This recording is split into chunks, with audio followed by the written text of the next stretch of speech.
जब पड़ोसी ने मछली पालन के लिए तालाब किराए पर लिया तो उसने पानी की पूरी सप्लाई काट दी। मैंने उससे कहा, उस गेट को थोड़ा और ऊपर करो, कम से कम हमारे बगीचे के लिए थोड़ा बहता हुआ पानी छोड़ दो। इस तरह भविष्य में हम सबको पानी मिलेगा और सबके लिए आसानी होगी। उसने जवाब दिया, पानी छोड़ना, ये डैम मेरा है, मैं इसे जैसे चाहूं ब्लॉक करूं। अगर तुम्हारे फलों के पेड़ सूख जाते हैं तो मुझे क्या फर्क पड़ता है। जब उसने अपने तालाब में भारी निवेश किया और मछलियों के बच्चे छोड़े, तो मैंने सीधे अपने ही जमीन पर गोबर का एक विशाल कंपोस्ट गड्ढा बना लिया, ठीक उस दिशा में जहां से हवा उसके घर की ओर बहती थी। मैं हर दिन टन भर गोबर पलटता था। वो शिकायत करने आया, तुम ये क्या कर रहे हो, बदबू बर्दाश्त से बाहर है, इसके साथ मैं अच्छी क्वालिटी की मछलियां कैसे पाल पाऊंगा। मैंने जवाब दिया, ये मेरी जमीन है, अगर मैं जैविक खाद बनाना चाहता हूं तो तुम्हें क्या फर्क पड़ता है। सब कुछ 1 महीने पहले शुरू हुआ। उस दोपहर खुदाई करने वाली मशीनों की आवाज ने मुझे बगीचे में जगा दिया। लिनबाओ मजदूरों को निर्देश दे रहा था कि डैम को और 10 मीटर नीचे की ओर बढ़ाया जाए, जब तक कि वह लगभग मेरे बगीचे की सीमा तक न पहुंच जाए। मैं तेजी से उसकी ओर चला। लिनबाओ, यह हमारे बगीचे के जीवन का एकमात्र स्रोत है, अगर तुम यहाँ डैम बनाओगे तो मेरे पेड़ कैसे जीवित रहेंगे। लिनबाओ ने मुझे तिरछी नजरों से देखा। तो उन्हें सूख जाने दो। क्या तुम एग्रोनॉमी कृषि विज्ञान के ग्रेजुएट नहीं हो? क्या यूनिवर्सिटी में तुम्हें आर्टिफिशियल बारिश करना नहीं सिखाया। मेरे पिता बगीचे से बाहर भागे और लिदाकाई की ओर इशारा किया। लिदाकाई, उस समय हमने पानी की बारी बारी से उपयोग करने का समझौता किया था, अब तुम सारा भूजल भी निकालना चाहते हो। क्या तुम हमें मारने की कोशिश कर रहे हो। लिदाकाई ने सिगार पकड़े हुए एक ठंडी हंसी छोड़ी। अरे बूढ़े लिन, इतनी बुरी बात मत बोलो, डैम मेरे परिवार ने बनाया है, मैं इसे जैसे चाहूं रोकूं। मेरे पिता गुस्से से लाल हो गए, लेकिन यह जमीन साफ तौर पर हमारी है। लिनबाओ पास आया और अपनी उंगली से उनकी छाती पर वार किया। बूढ़े, चुप हो जाओ और इस डैम को छूने की सोचना भी मत। अब पानी मेरी तरफ है तो यह मेरा है, और तुम क्या करोगे, पुलिस को बुलाओगे। भले ही पुलिस आ जाए, वे सिर्फ बीच बचाव करने की कोशिश करेंगे। मेरे पिता गुस्से से कांप रहे थे। हमें जीने का कोई रास्ता दो, वरना मैं तुम लोगों से अंत तक लड़ूंगा। लिनबाओ एक छलांग पीछे हटा और कमर पर हाथ रख लिया। लड़ोगे? किस चीज से लड़ोगे? क्या तुम्हारा वह नालायक बेटा खेती के अलावा कुछ और करना जानता है? चलो मुझे मारो, मुझे छूने की हिम्मत करो। कुछ दिनों में मैं अपना टूरिस्ट फार्म शुरू कर रहा हूँ और मुझे पैसों की जरूरत है। अगर तुमने मुझे मारा तो मैं तुमसे बगीचे के आखिरी पेड़ तक की भरपाई करवा लूंगा। मैंने देखा कि उसकी पैंट का एक बड़ा हिस्सा गीला था। जाहिर है वह सिर्फ दिखावा कर रहा था। उसके पिता पर झपटने से पहले मैंने उन्हें रोक लिया। पापा, गंदे हाथों से उलझना बेकार है, अब हम कानून के राज वाले देश में रहते हैं। लिनबाओ ने अहंकार से मुस्कुराहट दी। मुझे पता था कि तुम कायर हो, इतनी पढ़ाई ने तुम्हें बेवकूफ बना दिया है। मैंने बाप बेटे को देखा और अपने दिमाग में हर कदम का हिसाब लगाया। डैम बनाना जारी रखो, पानी रोकते रहो। आखिरकार कुछ पानी ऐसे होते हैं जो जितना जमा होते हैं अंत में आपदा का रूप ले लेते हैं। मैं अपने पिता को वापस ले आया, जबकि हमारे पीछे लिनबाओ की हंसी गूंज रही थी। घर लौटकर मैंने कंप्यूटर चालू किया और मौसम विभाग के डेटा और टोपोग्राफिक मैप्स देखे। हमारे और ली परिवार के बीच के जमीनी रिश्ते को मुझसे बेहतर कोई नहीं जानता था। 3 दिन बाद मवेशियों के गोबर से भरे ट्रक हमारी निजी जमीन पर पहुंचे, ठीक उस ऊपरी हिस्से में जहां से हवाली परिवार की मछली तालाब की ओर बहती थी। मेरे पिता चिंता के साथ मुझे काम करते देख रहे थे। यान फेंक, क्या यह सच में काम करेगा। मैंने ली परिवार के नए लग्जरी मछली तालाब की ओर देखा और ठंडी मुस्कान के साथ कहा, पापा, असली काउंटर अटैक तो अभी शुरू हुआ है। खाद केंद्र के काम करने के पहले ही दिन बदबू हवा के साथ सीधे ली के तालाब की ओर चली गई, और यह तो सिर्फ पहला डिश था जो मैंने बाव के लिए तैयार किया था। तीसरे दिन तक बदबू अपनी परफेक्ट कंसंट्रेशन तक पहुंच गई थी। मैं हर दिन सुबह ठीक 10 बजे फर्मेंटेशंस से उत्पन्न अमोनिया और हाइड्रोजन सल्फाइड को छोड़ने के लिए गोबर को पलटता था, जब हवा सबसे तेज होती थी। आखिरकार लिनबाओ इसे और बर्दाश्त नहीं कर सका। उस दोपहर वे 5-6 मजदूरों के साथ गुस्से में आया और हिंसक रूप से हमारे आंगन में घुस गया। लिनयान, तुम ये जानबूझकर कर रहे हो कमीने। उसने चिल्लाते हुए मेरे चेहरे पर इशारा किया। ये बदबू मेरे तालाब को प्रदूषित कर रही है, इसे तुरंत बंद करो। मैं खाद का तापमान रिकॉर्ड कर रहा था और मैंने अपना सिर भी नहीं उठाया। मिस्टर ली, मुझे समझ नहीं आ रहा आप क्या कह रहे हैं। मैं अपनी जमीन पर जैविक खाद बना रहा हूँ, इसमें आपको क्या समस्या है। दिखावा करना बंद करो। लिनबाओ ने मेरा गला पकड़ने की कोशिश की, लेकिन मेरे पिता बीच में आ गए। ये पानी काटने का बदला है। मैं कहता हूँ कि ये खाद केंद्र खत्म हो जाना चाहिए। मैंने थर्मामीटर रखा और घर के कागजात निकाले। मिस्टर ली, तर्क के साथ काम करना चाहिए। ये काउंटी पर्यावरण संरक्षण कार्यालय में पंजीकृत मेरे जैविक खाद प्रोजेक्ट का स्वीकृत परमिट है, नंबर BF20240137। इस पर कृषि कार्यालय की आधिकारिक मुहर है। लिनबाओ एक पल के लिए सन्न रह गया। मैंने बोलना जारी रखा। हमारे बगीचे में 20 एकड़ जमीन है और सालों से फर्टिलाइजर की कमी है। मिट्टी बुरी तरह कॉम्पैक्ट हो चुकी है। अब मैं अपनी जमीन सुधारने और इकोलॉजिकल खेती विकसित करने के लिए अपना पैसा लगा रहा हूँ। इसे नेशनल पॉलिसी का पालन करना कहते हैं। अगर आपको कोई आपत्ति है तो जाकर गांव की सरकार से शिकायत करें। लिनबाओ ने कागजात छीन लिए और देखा कि वे असली थे। उसका चेहरा गुस्से से हरा हो गया। उसके पीछे खड़ा एक मजदूर फुसफुसाया, भाई बाओ, ये तो वाकई लीगल है, मेरे भाई ने पिछले साल कुछ ऐसा ही किया था और सरकार ने तो उन्हें सब्सिडी भी दी थी। लिनाबाओ ने गुस्से में कागजात जमीन पर फेंक दिए। लीगल? सिर्फ इसलिए कि यह लीगल है? क्या तुम इतना बदबू फैलाओगे कि लोग मर जाएं? मैं हाई एंड कार्प मछलियां पाल रहा हूँ। हर मछली का बच्चा 300 युआन से ज्यादा का है। मैं झुका, कागजात उठाए और धूल झाड़ी और कहा, मैं अपनी मिट्टी सुधार रहा हूँ। बदबू से तुम्हारी मछलियों पर असर पड़ा? क्या तुम्हारे पास सबूत है? इसके अलावा तुम्हारा तालाब मेरी खाद इकाई से कम 50 मीटर दूर है और दोनों के बीच एक जंगल है। मैंने तुम्हें कैसे प्रदूषित किया? लिनबाओ के पास कोई जवाब नहीं था। मैं खड़ा हुआ और उसकी आंखों में देखा। मिस्टर ली, जब आपने पानी की सप्लाई काटी थी तब आपको परवाह नहीं थी कि मेरे पेड़ झेंगे या मरेंगे। अब जब मैं कानूनी रूप से काम कर रहा हूँ तो आप समस्या ढूंढने आए हैं। अगर आप चाहते हैं तो चलिए साथ में गांव की समिति के पास चलते हैं और देखते हैं कि कौन सही है। लिनबाओ अच्छी तरह जानता था कि अगर वे समिति के पास गए तो वह हार जाएगा। उसने दांत पीसे और कहा, ठीक है, बस इंतजार करो। फिर वह अपने आदमियों के साथ पूरी तरह अपमानित होकर चला गया। अगले दिन ली परिवार ने तालाब के चारों ओर 10 से ज्यादा इंडस्ट्रियल पंखे लगाए और बड़ी मात्रा में केमिकल डिओडोरेंट खरीदे, जिन्हें वे हवा में छिड़क रहे थे। मेरे पिता ने चिंता से पूछा, फेंक, क्या तुम्हें लगता है कि वे इस तरह बदबू मिटा पाएंगे? मैंने उन पंखों को देखा और शांति से जवाब दिया, चिंता मत करो पापा, उन्होंने सबसे सस्ते केमिकल डिओडोरेंट खरीदे हैं। जब ये मेरी खाद के ऑर्गेनिक मैटर के साथ मिक्स होगा तो बदबू और भी खराब हो जाएगी। और वास्तव में शाम तक ली के तालाब की बदबू कम होने के बजाय और भी असहनीय हो गई, जो एक तीखी केमिकल दुर्गंध के साथ मिक्स हो गई थी। बाद में मुझे गांव के सेक्रेटरी का फोन आया। लिदाकाई ने गांव की समिति में जाकर हंगामा खड़ा कर दिया था और मांग की थी कि जबरदस्ती मेरी खाद इकाई को ढहा दिया जाए। मैंने अपने सभी लीगल डॉक्यूमेंट्स व्यवस्थित किए और समिति में जाने की तैयारी की। निकलने से पहले मैंने खाद में कुछ खास मिलाया। यह एक विशेष माइक्रोबियल तैयारी थी जो मैं एग्रीकल्चरल यूनिवर्सिटी की लैब से लाया था। जब वह पदार्थ ली परिवार द्वारा इस्तेमाल किए जा रहे डिओडोरेंट्स के साथ मिलता तो आने वाले दिनों में लिनबाओ को पता चलता कि असली बायोलॉजिकल वेपन क्या होता है। मैं गांव की समिति के मीटिंग रूम में बैठा। मेरे सामने मैंने 3 फोल्डर तैयार करके रखे थे। लिदाकाई आधे घंटे से ज्यादा समय से वहां इंतजार कर रहा था। जैसे ही उसने मुझे आते देखा, उसने मेज पर मुक्का मारा और गांव के सेक्रेटरी से शिकायत करना शुरू कर दिया। उसने कहा कि मेरी खाद इकाई से असहनीय बदबू निकल रही है, जिससे कोई मछलियों में भारी स्ट्रेस रिएक्शन हुआ है, जिसके लिए उसने 2 लाख युआन का निवेश किया था। उसके अनुसार 300 से ज्यादा मछलियां मर चुकी थीं और आर्थिक नुकसान 1 लाख युआन से ऊपर था। सेक्रेटरी झांग ने मुझे अपना पक्ष रखने का इशारा किया। बिना परेशान हुए मैंने पहला फोल्डर खोला। यह काउंटी कृषि कार्यालय द्वारा मेरे खाद प्रोजेक्ट के लिए जारी किया गया आधिकारिक परमिट था। सभी प्रक्रियाएं पूरी थीं और पर्यावरणीय मानदंडों का पालन कर रही थीं।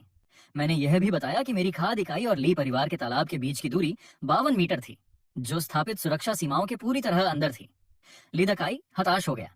दूरी का पर्याप्त होना यह मतलब नहीं कि कोई असर नहीं होगा। मैंने सहमति में सिर हिलाया और दूसरा फोल्डर खोला। ये मेरे बगीचे की मिट्टी की एनालिसिस रिपोर्ट थी, जिसे काउंटी की एग्रीकल्चरल टेक्निकल स्टेशन द्वारा आधिकारिक तौर पर प्रमाणित किया गया था। रिपोर्ट स्पष्ट रूप से दिखा रही थी कि पानी की लंबी कमी के कारण हमारे 20 एकड़ बगीचे में ऑर्गेनिक मैटर की मात्रा गिरकर 0.3% हो गई थी, जो फलों के पेड़ों की सामान्य वृद्धि के लिए आवश्यक 1.5% से बहुत कम थी। अगर हम मिट्टी में सुधार नहीं करते तो पेड़ निश्चित रूप से मर जाते। रिपोर्ट पढ़ने के बाद सेक्रेटरी झांग के चेहरे के भाव गंभीर हो गए। मैंने मुख्य समस्या को इंगित करने के अवसर का लाभ उठाया। मेरे बगीचे में पानी और खाद की कमी का कारण यह है कि ली परिवार ने पानी की सप्लाई पूरी तरह काट दी है। मैं औपचारिक रूप से मांग करता हूं कि वे हमारे पानी के उपयोग के अधिकार को बहाल करें, अन्यथा पेड़ों को बचाने का एकमात्र तरीका खाद डालना है। लिदाकाई का चेहरा पीला पड़ गया और वह लड़खड़ाने लगा, जवाब देने में असमर्थ। फिर मैंने तीसरा फोल्डर निकाला। ये उन कई गवाहों की गवाही थी जो मेरे दादाजी ने सालों पहले पुराने मिस्टर ली के साथ समझौता किया था। भले ही कोई लिखित कॉन्ट्रैक्ट नहीं था, गांव के 7 बुजुर्गों ने गवाह के रूप में हस्ताक्षर किए थे, ये पुष्टि करते हुए कि पानी को बारी बारी से साझा करने का समझौता वास्तव में मौजूद था। सेक्रेटरी झांग ने बयानों को देखा और लिदाकाई से पूछा कि क्या यह सच है। लिदाकाई अड़ा रहा। मौखिक समझौते मायने नहीं रखते। डैम मेरे परिवार ने अपने पैसों से बनाया है, हमें पानी साझा क्यों करना चाहिए? मैंने मुस्कुराया और उससे सवाल वापस किया, अगर डैम तुम्हारा है तो मेरी जमीन की हवा भी मेरी है। तुम मुझे किस अधिकार से खाद न बनाने के लिए कह रहे हो? उस वाक्य ने लिदाकाई को पूरी तरह से निशब्द कर दिया। थोड़ी देर सोचने के बाद सेक्रेटरी झांग ने अपना फैसला सुनाया। लिनयान का खाद प्रोजेक्ट पूरी तरह लीगल है। विलेज कमेटी को हस्तक्षेप करने का कोई अधिकार नहीं है। पानी के विवाद के लिए हम सलाह देते हैं कि दोनों पक्ष बातचीत करें। समिति बीच बचाव कर सकती है, लेकिन कोई समाधान थोप नहीं सकती। लिदाकाई गुस्से में लाल हो गया और दरवाजा पटकते हुए मीटिंग रूम से बाहर निकल गया। मीटिंग के बाद मैं जानबूझकर ली परिवार के मछली तालाब पर गया। दूर से ही देखा जा सकता था कि बड़ी संख्या में मछलियां पानी पर उल्टा तैर रही थीं। लिनबाओ मजदूरों को निर्देश दे रहा था क्योंकि वे तालाब से मरी हुई मछलियां निकाल रहे थे। लिनबाओ का चेहरा भयानक था, जैसे उसने जहर पी लिया हो। उसने जो सस्ते डिओडोरेंट्स खरीदे थे, वे मेरी खाद की माइक्रोबियल तैयारी के साथ रिएक्ट कर रहे थे, जो गोबर की साधारण बदबू से कहीं ज्यादा तीखी दुर्गंध पैदा कर रहे थे। और सबसे खराब बात यह थी कि वह गंध सीधे मछलियों के ऑल्फैक्टरी सिस्टम को इरिटेट कर रही थी, जिससे उनके स्ट्रेस रिएक्शन और भी बढ़ गए थे। अगले 3 दिनों तक ली परिवार ने बदबू दूर करने के लिए हर तरह के उपकरण खरीदे। दूर से मैंने उन्हें 20 high power industrial air purifier install करते देखा। उन्होंने शहर की एक प्रोफेशनल डिओडोरेंट कंपनी को भी हायर किया, जो दिन रात काम कर रही थी। सिर्फ उन मशीनों और केमिकल प्रोडक्ट्स पर कम से कम 50,000 युआन का खर्चा आया, लेकिन उसका असर लगभग बेकार था, क्योंकि मैं हर दिन हवा की दिशा और तापमान के हिसाब से खाद को पलटने का सही समय सटीक रूप से सेट कर रहा था, यह सुनिश्चित करते हुए कि बदबू हमेशा तालाब तक सबसे सही पल पर पहुंचे। लिनाबाओ का लग्जरी इको रिसॉर्ट आधे महीने में खुलने वाला था, लेकिन अब वे सिर्फ बदबू की समस्या को हल करने में बुरी तरह फंसे हुए थे। मैं बगीचे में खड़ा होकर दूर से ली परिवार की अफरा तफरी को देख रहा था। खाद केंद्र सिर्फ एक छोटा सा हिस्सा है, असली खेल तो अभी शुरू होना बाकी है। और खाद के नीचे मैंने जो डायवर्जन पाइप दफनाए थे, ली परिवार को अभी तक उनके होने का पता नहीं था। बदबू के खिलाफ युद्ध एक हफ्ते तक जारी रहा, लेकिन स्थिति और भी खराब होती जा रही थी। हर दिन मैं दिखावे के लिए गोबर पलटता, हालांकि वास्तव में मैं उन सूक्ष्म जीवों की सटीक मात्रा की गणना कर रहा था जिसे मुझे मिलाना था। वह पदार्थ मेरे प्रोफेसर ने एग्रीकल्चरल यूनिवर्सिटी की लैब में विकसित किया था, जिसे ऑर्गेनिक मैटर के डिकम्पोजिशन को तेज करने के लिए डिजाइन किया गया था। लेकिन इसकी एक खास प्रॉपर्टी थी। जब यह क्लोरीन युक्त केमिकल डिओडोरेंट्स के संपर्क में आता, तो यह दूसरी फर्मेंटेशन पैदा करता, जो और भी जटिल गंध अणु छोड़ता। और ली परिवार द्वारा खरीदे गए सस्ते डिओडोरेंट्स का मुख्य घटक सोडियम हाइपोक्लोराइड था। 8वें दिन बदबू एक नए लेवल पर पहुंच गई। यह अब सिर्फ गोबर की बदबू नहीं थी, बल्कि एक तीखी केमिकल इरिटेशन के साथ घिनौना मिक्सचर बन गई थी। ली के तालाब के 200 मीटर के दायरे में मक्खियां भी वहां से गुजरने से बच रही थीं। मैंने देखा कि तालाब का पानी बदलने लगा। सतह पर झाग की पतली परतें दिखाई देने लगीं, जो इस बात का संकेत था कि मछलियां बहुत तेजी से सांस ले रही थीं। कोई मछलियां, क्योंकि वे सजावटी मछलियां हैं, पर्यावरण के प्रति बेहद संवेदनशील होती हैं। स्ट्रेस के लंबे संपर्क से उनकी इम्यूनिटी डिफेंस सिस्टम बुरी तरह कम हो जाती है। लिनबाओ की मरी हुई मछलियों की संख्या प्रतिदिन दर्जनों से बढ़कर 100 से ज्यादा हो गई थी। मछली के बच्चों की खरीद कीमत के अनुसार उसका नुकसान हर दिन 30,000 युआन से ज्यादा हो रहा था। 10वें दिन की सुबह एक काली औंडीली परिवार के रिसोर्ट के सामने रुकी। अपने बगीचे से मैंने दूरबीन से देखा और उस व्यक्ति को तुरंत पहचान लिया जो कार से उतरा था। बॉस जू, क्षेत्र के सबसे बड़े रेस्तरां ग्रुप के चेयरमैन। मैंने सुना था कि जू का निवेश पाने के लिए लिनबाओ ने तोहफों पर 1 लाख युआन से ज्यादा खर्च किए थे और रिसोर्ट में 30% हिस्सेदारी देने का वादा किया था। लिनबाओ ने खुद जू को गाइड किया जब वे फैसिलिटी का दौरा कर रहे थे। पार्किंग से वे तालाब की ओर चले। जानबूझकर मैंने ठीक उसी समय को चुना जब सबसे ताजा गोबर के ढेर को पलटना था। सुबह 10:15 बजे दक्षिण पूर्व की हवा समय पर चलना शुरू हुई। घनी बदबू एक अदृश्य दीवार की तरह आगे बढ़ी और सीधे ली परिवार के रिसोर्ट से जा टकराई। मैंने स्पष्ट रूप से देखा कि बॉस जू अचानक रुक गए और तुरंत अपने हाथ से नाक और मुंह ढक लिया। लिनबाओ हताशा में सफाई देने लगा, हाथ हिलाते हुए डिओडोरेंट उपकरणों की ओर इशारा कर रहा था। वे तालाब के पास 5 मिनट भी नहीं रुके। अचानक जू आगे की ओर झुक गया, रेलिंग का सहारा लेते हुए उलटी करने लगा। लिनबाओ, जो मरे हुए मछली जैसा पीला दिख रहा था, उसे पागल की तरह पानी देने लगा। मैंने बेलचा जमीन पर रखा और सिगरेट जलाई। इस तरह के टूरिस्ट प्रोजेक्ट्स में जो निवेशक सबसे ज्यादा महत्व देते हैं वह है वातावरण और अनुभव। कौन ऐसे रिसोर्ट में पैसा खर्च करना चाहेगा जो आसमान तक बदबू फैला रहा हो? बॉस जू ने तालाब के पास 2 बार उलटी की। अंत में वह खड़ा भी नहीं रह पा रहा था। लिनबाओ ने उसे वापस लौटने में मदद की। रास्ते भर लगातार माफी मांग रहा था, लेकिन जूजू का चेहरा पूरी तरह काला था और उसने एक शब्द भी नहीं कहा। ऑन्डी के जाने के बाद लिनबाओ रिसोर्ट के सामने अकेला रह गया। आधे घंटे से ज्यादा तालाब को घूरता रहा। उसी दोपहर लिदाकाई फिर से मेरे घर आया, कई लोगों के साथ, लेकिन इस बार वह चिल्लाते हुए या समस्या पैदा करने नहीं आया था।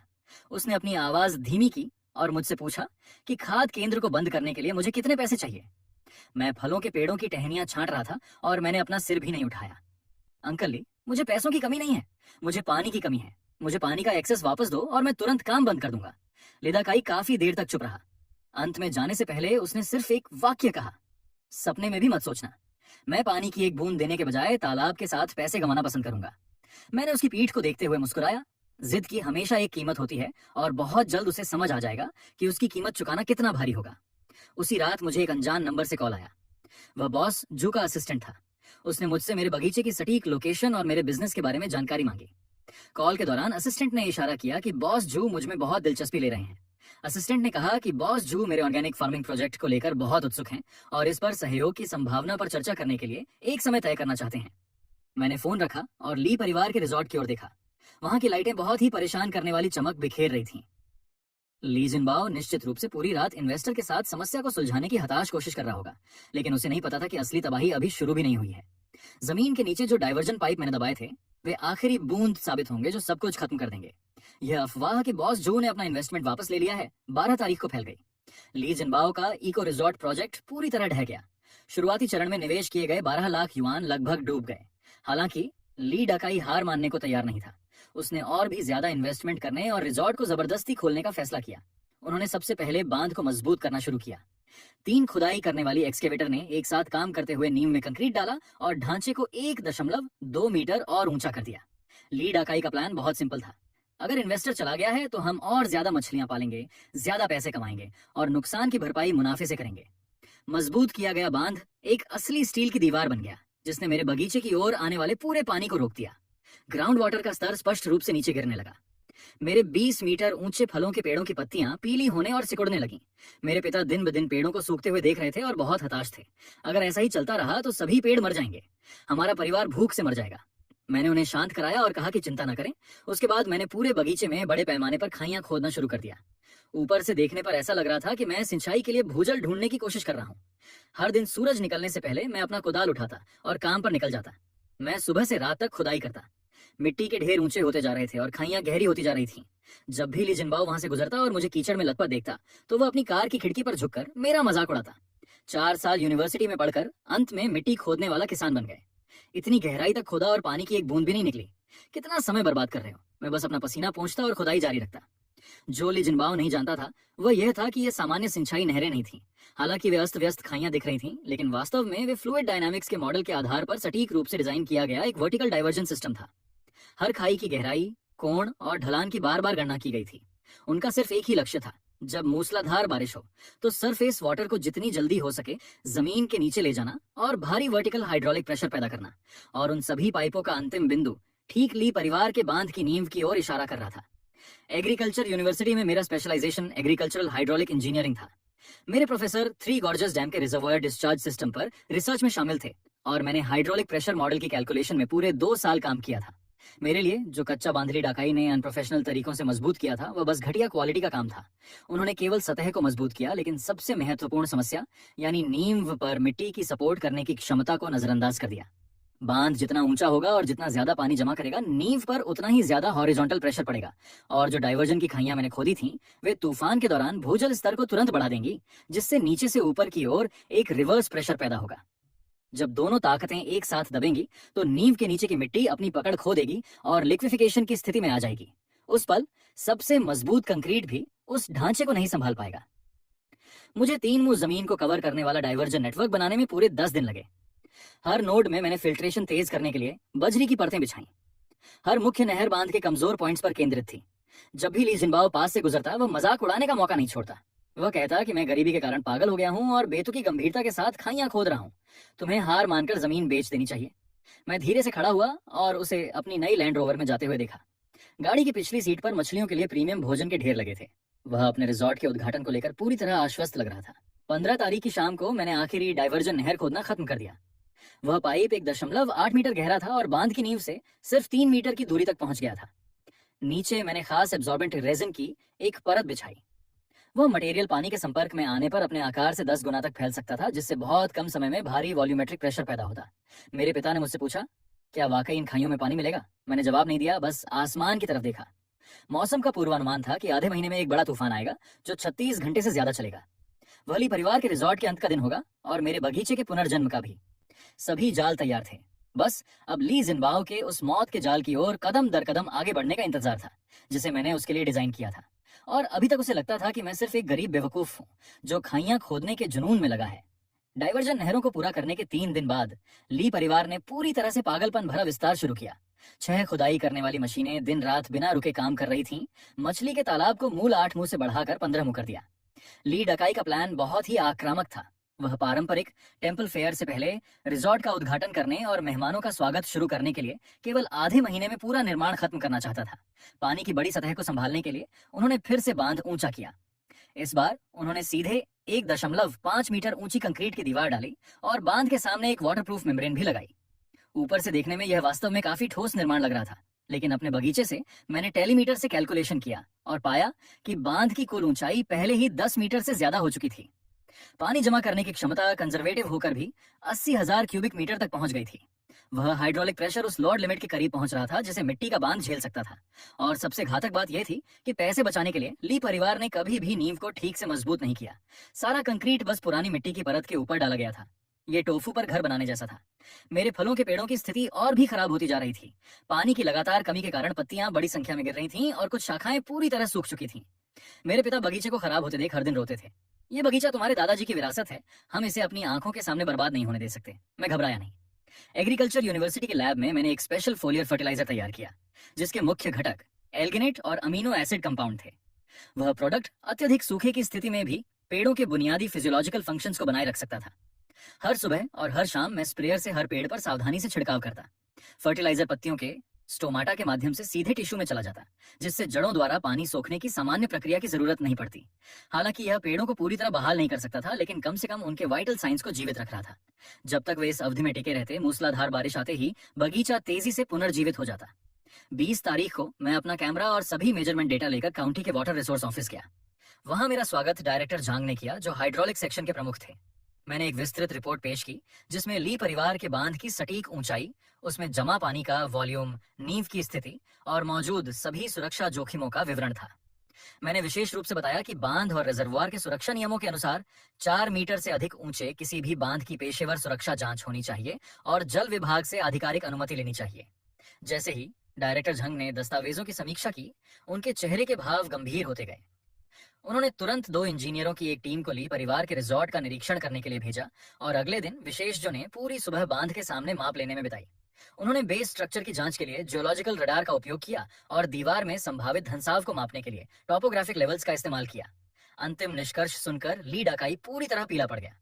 बांध में गंभीर सुरक्षा जोखिम थे। उन्हें पानी का स्तर कम करने के लिए तुरंत पानी छोड़ना था और नींव को पूरी तरह से मजबूत करना था।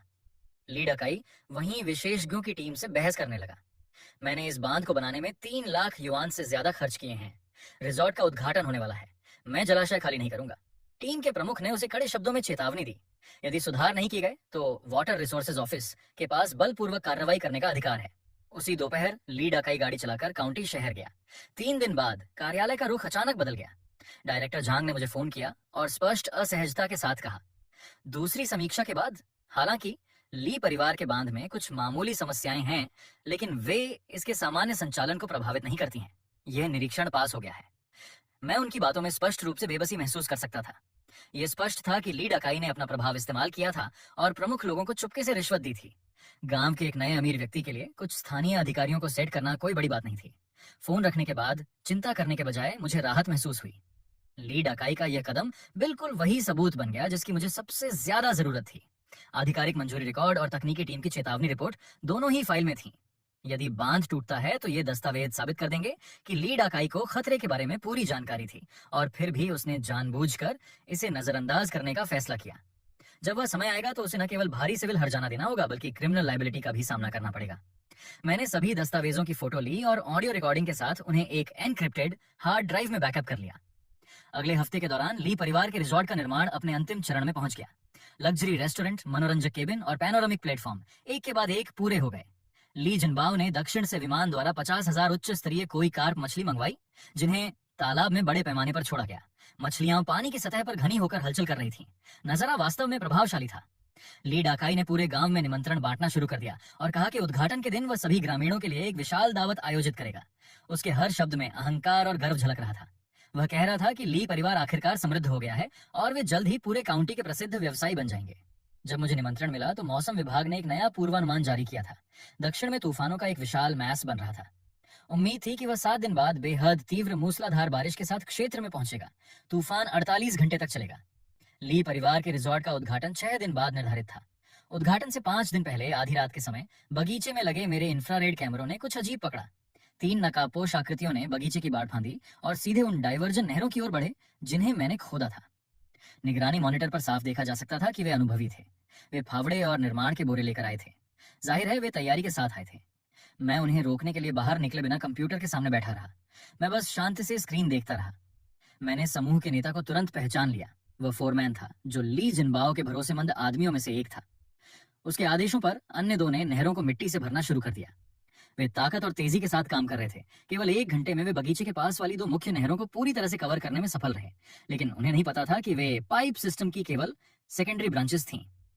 असली मुख्य नहरें पेड़ों की जड़ों के बीच बहुत गहराई में छिपी थीं और उनके प्रवेश द्वार वाटरप्रूफ तिरपाल और खरपतवार से पूरी तरह से छिपाए गए थे। रात के 2 बजे जब वे जाने के लिए तैयार थे, जू ने बांध के सबसे करीब वाली झुकी हुई नहर को खोज लिया। वह पाइप सबसे गहरा और सबसे दृश्यमान था। जू ने बाकियों के साथ जाने से पहले कुछ सेकंड के लिए संकोच किया। मैं स्क्रीन पर देख रहा था जबकि मेरा दिल तेजी से धड़कने लगा, क्योंकि वह झुकी हुई नहर ही वह चारा था जिसे मैंने जानबूझकर छोड़ा था। ऊपर से देखने पर वह डाइवर्जन सिस्टम का हिस्सा लग रही थी, लेकिन वास्तव में वह बांध का सबसे महत्वपूर्ण इमरजेंसी ड्रेनेज पॉइंट था। जल संसाधन कार्यालय के निरीक्षण के दौरान तकनीकी टीम ने विशेष रूप से उल्लेख किया था कि बांध को दबाव छोड़ने के लिए कम से कम 3 आपातकालीन निकास बनाए रखने चाहिए, और वह प्राकृतिक फिल्ट्रेशन ढलान उनमें से एक थी। जू और दूसरों ने नहर को निर्माण के मलबे, टूटी हुई ईंटों, कंक्रीट के ब्लॉक और स्टील की छड़ों से भरना शुरू कर दिया। उन्होंने बहुत सावधानी से काम किया। हर परत के बाद वे सामग्री को पूरी तरह से कॉम्पैक्ट करने के लिए उस पर पैर पटकते थे, ताकि यह सुनिश्चित हो सके कि पाइप पूरी तरह से ब्लॉक हो जाए। कैमरों ने हर चीज को स्पष्ट रूप से रिकॉर्ड किया। समय, चेहरे, तोड़फोड़ का हर विवरण एक भी फ्रेम मिस नहीं हुआ। सुबह 4:30 बजे उन्होंने आखिरकार काम पूरा किया। उन्होंने फावड़ों से सतह को बराबर किया और इसे छिपाने के लिए सब कुछ सूखी घास से ढक दिया। इसके बाद जू ने अपना फोन निकाला और एक कॉल की। हालांकि मैं बातचीत नहीं सुन सका, लेकिन फोन रखते समय उसके अंगूठे दिखाने के जेस्चर से यह स्पष्ट था कि लीजिनबाओ इस ऑपरेशन से बहुत खुश था। जब वे चले गए तो मैंने नहर को रिस्टोर नहीं किया। इसके विपरीत मैंने काले कपड़े पहने, अपना टूल किट लिया और चुपचाप बांध की नींव की ओर बढ़ गया।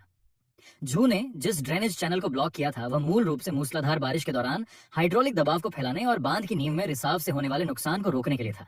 अब जब वह सील हो चुका था तो पानी का सारा दबाव स्ट्रक्चर के बीच के हिस्से में केंद्रित हो जाएगा, और ठीक वहीं लिडाकाई ने नींव को सबसे कमजोर छोड़कर पैसे बचाए थे।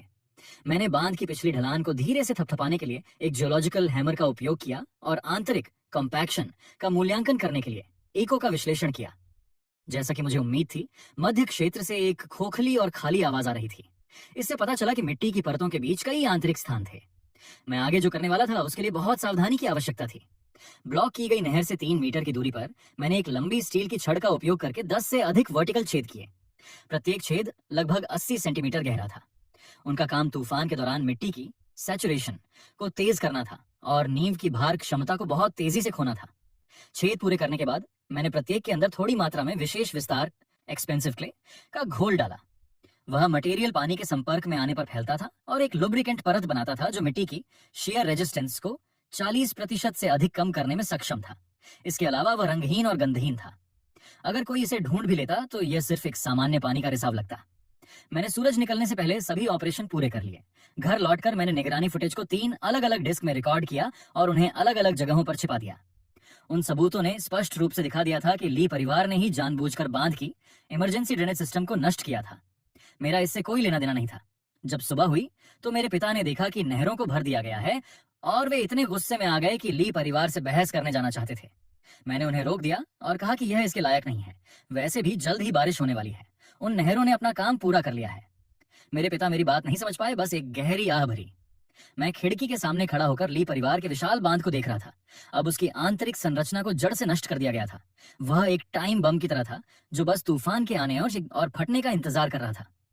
नवीनतम मौसम पूर्वानुमान के अनुसार भारी बारिश कल रात शुरू होने वाली थी और रिजॉर्ट के उद्घाटन का भोज ठीक कल दोपहर के लिए निर्धारित था। समय इतना सटीक था कि यह दम घोंटने वाला महसूस हो रहा था। उद्घाटन से पहले वाली सुबह मैंने सावधानीपूर्वक अपने सभी दस्तावेज व्यवस्थित किए और उन्हें एक वाटरप्रूफ फोल्डर में रखकर ली परिवार के रिजॉर्ट की ओर चल पड़ा। अंदर 3 रिपोर्ट थीं।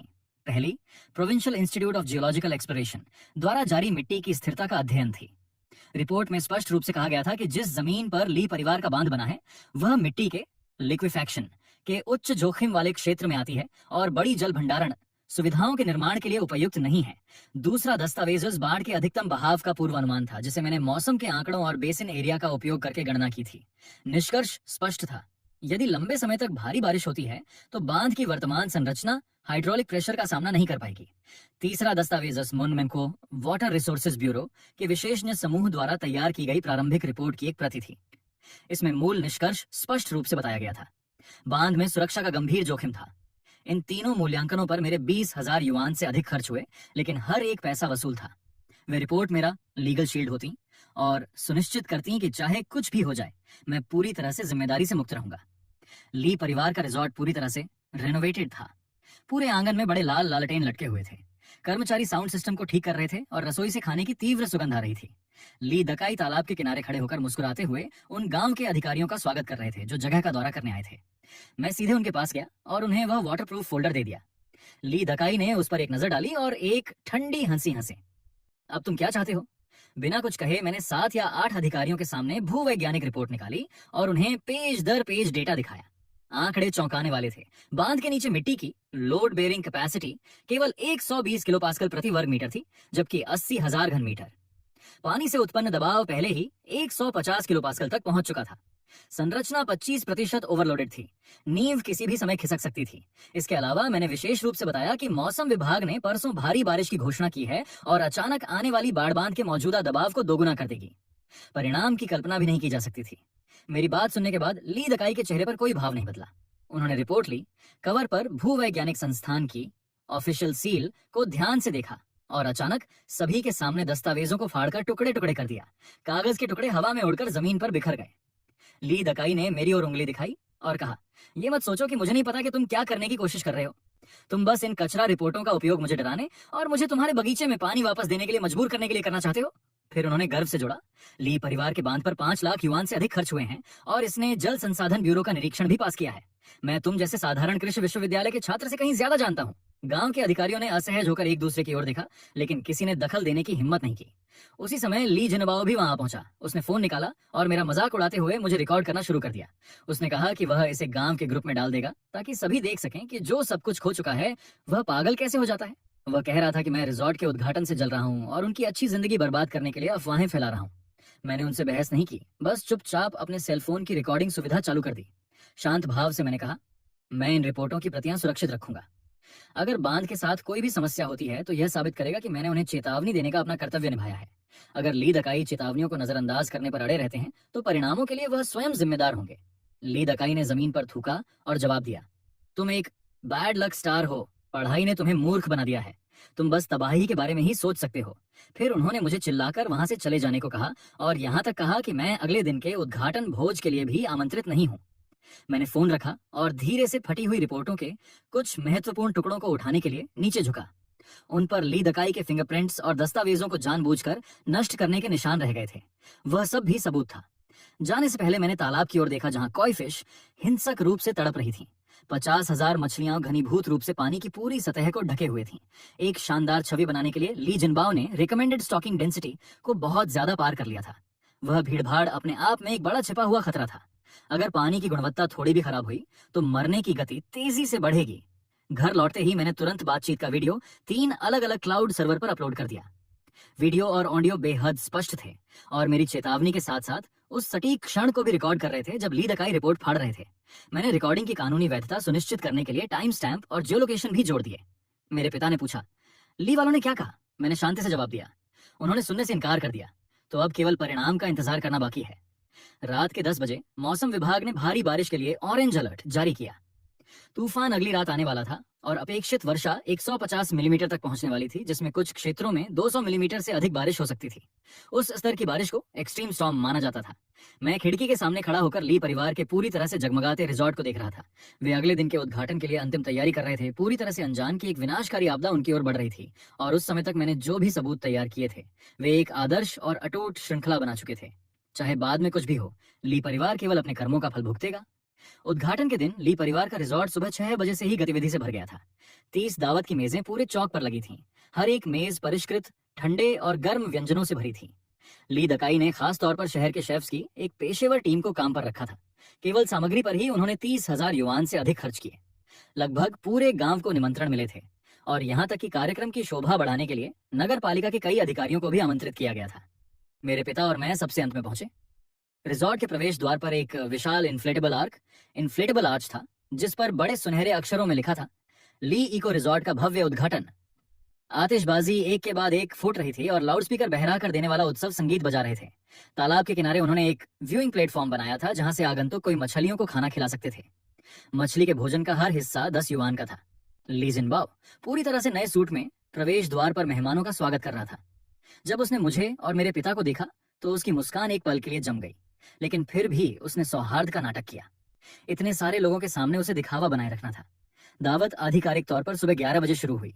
ली दकाई हाथ में गिलास लिए सभी के साथ जश्न मना रहे थे।